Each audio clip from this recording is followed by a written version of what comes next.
Ողջույն սիրելի ընկերներ, այս հոլովակում ձեզ համար կներկայացնեմ 2026 թվականի օգոստոս ամսվա հորոսկոպը այսեղջյուր նշանի համար։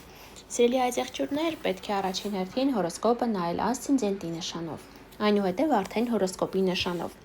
Կներկայացնեմ մոլորակների դիրքավորումը այս ամսում, նորալուսին, լիալուսին և կնշեմ լարված օրերը։ Այսպիսով, Արևը մինչև օգոստոսի 23-ը կգտնվի առյուծ նշանում, դա ձեր 8-րդ տունն է։ Լավ ժամանակահատված է, որպեսզի զբաղվեք, եթե ցանկանում եք օրինակ վիրահատություններ կատարել, ապա կարող եք այս ժամանակահատվածում կատարել կամ ընդհանուր ընտանեկան բյուջեի հետ կապված ինչ-որ հարցերով զբաղվել։ Ամսի 23-ից հետո արևը կանցնի կույս նշան ձեր 9-րդ տուն և կարծես թեման, ձեր ֆոկուսը, ձեր էներգիան կլինի կապված 9-րդ տան հետ, այսինքն բարձրագույն կրթություն, օնլայն հարթակ կամ թորնիկներ։ Եթե ամուսնալուծված եք, ապա հնարավոր է նաև երկրորդ ամուսնության հետ կապված, ինչ-որ հարցեր լինեն։ Մերկուրի մոլորակը օգոստոսի 9-ից սկսած մինչև օգոստոսի 25-ը կգտնվի առյուծ նշանում ձեր 8-րդ տանը։ Բերելով զանգ, նորություն, նամակ, գուցե բանկային համակարգից, գուցե պետական համակարգից, ֆինանսների հետ կապված կամ ձեր ամուսնու կամ կնոջ գումարների հետ կապված։ Իսկ ամսի 25-ից հետո Մերկուրին կանցնի կույս նշան ձեր 9-րդ տուն, գուցե բերի ոմանց քննություն, եթե իհարկե սովորում եք, կամ ինչ-որ զանգ, փաստաթուղթ կապված վիզայի հետ, անձնագրի հետ, արտասահման մեկնելու հետ։ Վեներա մոլորակը օգոստոսի 7-ից սկսած կգտնվի կշերք նշանում, իսկ դա սիրելի ընկերներ ձեր 10-րդ տունն է։ Եվ Վեներան 10-րդ տանը կբերի ձեզ լավ կարիերա, հաճելի խոսակցություն ղեկավարության հետ, կամ գուցե հաճելի նվեր ղեկավարությունից, ինչպես նաև նոր սիրավեպ կարող է սկսվել աշխատավայրում։ Մարց մոլորակը օգոստոսի 12-ից սկսած կգտնվի խեցգետին նշանում ձեր 7-րդ տանը, բերելով մեծ ակտիվություն ամուսնու կնոջ կամ գործընկերների հետ։ Եթե ծննդյան քարտեզով պայմանավորված կան դրական ներողություն բացասական ասպեկտացիաներ, ապա հնարավոր է տարաձայնություն լինի ամուսնու կնոջ կամ գործընկերների կամ էլ հաճախորդների հետ։ Յուպիտեր մոլորակը շարունակում է գտնվել առյուծ նշանում այս ամսում շարժվելով 7-ից 13 աստիճան ձեր 8-րդ տանը։ Վստահ եմ, որ առաջիկա ամիսների ընթացքում կամ գուցե արդեն նախորդ մի երկու ամսվա ընթացքում ձեր բյուջեն ընտանեկան ավելացել է կամ դուք ինչ-որ աշխատանք չեք կատարել, բայց ինչ-որ գումարներ եք ստացել, կարող է լինել ապահովագրական վճարներ, բանկային համակարգից, պետական համակարգից,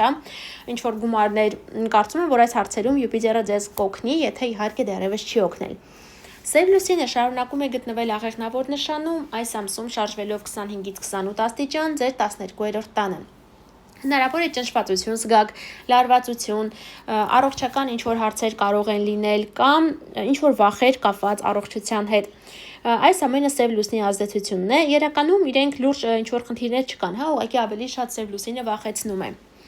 Այժմ նորալուսնի և լիալուսնի հետ կապված։ Սովորական նորալուսին լիալուսին չլինելու այս օրերին խավարումներ ենք ունենալու։ Խավարումների մասին առանձին նյութ իմ YouTube-յան ալիքում կա, կարող եք այնտեղ ավելի մանրամասն նայել։ Օգոստոսի 12-ին է լինելու առաջին խավարումը, արևի խավարումը առյուծ նշանի 20 աստիճանում, բերելու է ձեզ նորություն, նոր սկիզբ, կապված ոչ ձեր կողմից աշխատած գումարների հետ։ Այս օրը սիրելի ընկերներ մի քանի օր առաջ հետո եւ ամսի 12-ը 3 ամիս առաջ 3 ամիս հետո զգույշ եղեք ճանապարհներ, եթե պետք է գնաք ճանապարհների, եղեք շատ զգույշ, վտանգավոր ինչ-որ իրավիճակներ կարող են լինել։ Իսկ հաջորդ խավարումը լինելու է օգոստոսի 28-ի լուսնի խավարում ձկներ նշանի 4 աստիճանում, դա ձեր 3-րդ տունն է։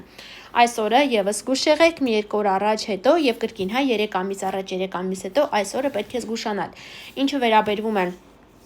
գուցե տեխնիկային կամ հարաբերություններին, քույր եղբայրների հետ կապված ինչ-որ վերջնական կետ գուցե դրվի ձեր կյանքում, գուցե հարևանների հետ կամ օրինակ այս խավարման ազդեցության ներքո որոշեք վաճառել ձեր կապի կամ տրանսպորտի միջոցը կամ հարաբերությունները լարվեն քույր եղբայրների հետ, հարևանների հետ, ինչպես նաև ճանապարհներ գնալ այս օրը շատ եղեք զգույշ, խնդիրներ կարող են առաջանալ ճանապարհներին։ Այժմ նշեմ լարված օրերը։ Նշում եմ լարված օր, 2 օր առաջ հետո միշտ նկատի ենք ունենում։ Այսպիսով, մինչև օգոստոսի 25, ներողություն, օգոստոսի 5-ը կլինի լարված, օգոստոսի 17, 22 և 28։ Այս օրերին փորձեք կարևոր գործողություններ չիրականացնել։ Այսքանը, սիրելի այծեղջյուրներ, կապված օգոստոս ամսվա հետ, բաժանորդագրվեք ալիքին, սեղմեք զանգակի կոճակին, որ բաց չթողնեք գալիք ամիսների կանխատեսումները, իսկ մենք շուտով կհանդիպենք, ցտեսություն։